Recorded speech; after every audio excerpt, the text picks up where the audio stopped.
पिंकी अपने कॉलेज की सबसे सुंदर लड़की थी। वो अपने लंबे काले घने बालों पर घमंड करती थी। कहाँ जा रही हो अपने नागिन जैसे बालों को लहराकर? तुम चुप करो, तुमसे क्या मतलब, मैं कहीं भी जाऊं।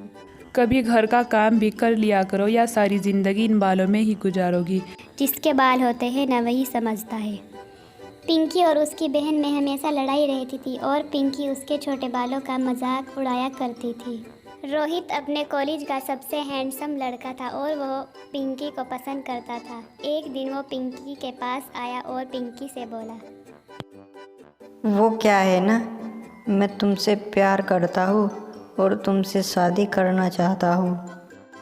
मेरी एक शर्त है, मैं घर का कोई भी काम नहीं करूँगी और तुम मेरे बालों की रोज़ाना मसाज किया करोगे। बोलो तुम्हें मंजूर है? ठीक है, मुझे मंजूर है। और कुछ दिनों में पिंकी और रोहित अपने घर वालों की सहमति से शादी कर लेते हैं। शादी के बाद पिंकी पूरा दिन अपने बालों को संवारती रहती है और रात में रोहित से अपने बालों में तेल लगवाती थी। ये सब देखकर पिंकी की सास को अच्छा नहीं लगता था। बहू बेटा, मैं तो अब बूढ़ी हो गई हूँ, अब घर की सारी जिम्मेदारी तुम पर है। नहीं माँ जी, मेरे सर पर तो मेरे बालों की जिम्मेदारी बहुत है। घर की जिम्मेदारी आप ही संभालिए। तो इसका मतलब तुम कोई भी काम नहीं करोगी? जी नहीं, इसी शर्त पर तो मैंने रोहित से शादी की है। अच्छा मैं चलती हूँ, मुझे अपने बालों में तेल लगाना है।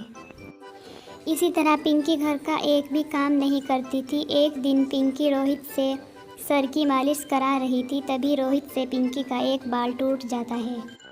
ये क्या, तुम्हें बालों में तेल भी नहीं लगाना आता? पता है मेरे बाल कितने कीमती है और तुमने मेरा एक बाल तोड़ दिया। अरे पिंकी, मैं कोई मसाज का मास्टर तो नहीं जो तुम मुझ पर गुस्सा हो रही हो। हाँ, इसीलिए तो तुम्हारे बाल चिड़िया की घोंसले की तरह है। तुमसे तुम्हारे बालों का तो ध्यान नहीं रखा जाता, तुम मेरे बालों का क्या ध्यान रखोगे? पिंकी, मुझे पता है तुम्हारे बाल बहुत खूबसूरत है, पर ऐसे किसी के बालों का मजाक नहीं उड़ाया करते। पिंकी हर किसी के बालों का मजाक उड़ाया करती थी। पिंकी की सास को यह बात अच्छी नहीं लगती थी। पिंकी हर हफ्ते नए नए शैम्पू, कंडीशनर, तेल लेकर आया करती थी। ऐसे ही कुछ समय बीत जाता है। पिंकी बेटा, अगले हफ्ते घर में एक पार्टी है, तुम मेरे साथ काम में मेरी थोड़ी मदद करोगी? माँ जी, मुझे आज पार्लर जाना है, मुझे अपने बालों की मसाज करानी है। किसी काम को हाँ नहीं कहती है, पूरा दिन बालों में लगी रहती है। जिसके बाल होते हैं ना वही समझता है। अगर आपके मेरे जैसे बाल होते तब आपको समझ आता। रोहित बेटा, तुम पिंकी को कुछ क्यों नहीं कहते? वह रोज़ रोज़ अपने बालों के लिए महंगे महंगे शैम्पू इस्तेमाल करती है। पता है कितना खर्चा होता है, जब देखो मसाज, जब देखो पार्लर। तो क्या हुआ माँ, छोड़ो ना, कोई बात नहीं।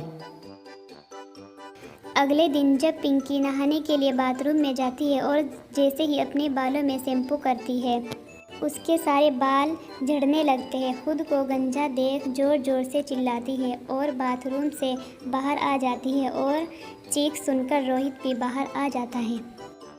पिंकी, तुम गंजी कैसे हो गई? तुम्हारे बाल कहाँ गए?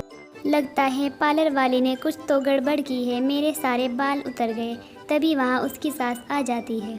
देखा, सबके बालों का मजाक उड़ाया करती थी ना, आज तुम्हारे बाल उड़ गए, चलो ठीक हुआ। अब तुम्हारे पास काम ना करने के लिए कोई बहाना नहीं रहा। अब अगली पार्टी में तुम मेरे साथ काम कराओगी। अरे क्या माँ, उसके सारे बाल झड़ गए, तुमको काम की पड़ी है। मैं मेहमानों के सामने कैसे जाऊंगी? नहीं नहीं, मैं पार्टी में बिल्कुल नहीं जाऊंगी।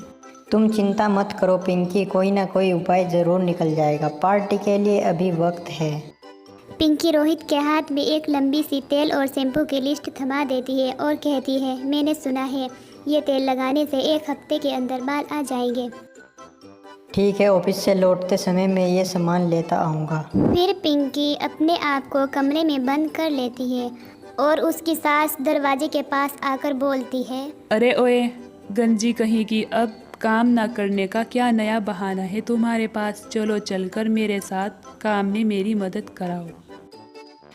पर माँ जी, मुझे किसी ने गंजी देख लिया तो? नहीं नहीं, मैं बाहर नहीं आऊँगी।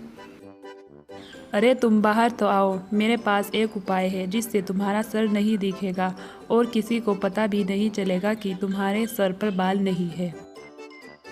पिंकी अपने कमरे से बाहर निकलती है और देखती है कि उसकी सास हाथ में कपड़ा लिए खड़ी है।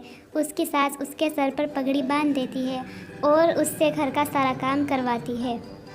शाम को रोहित भी पिंकी की दी गई लिस्ट का सारा सामान ले आता है। ये देखकर पिंकी बहुत खुश होती है और एक एक के बाद सारे तेल अपने सर पर लगा लेती है।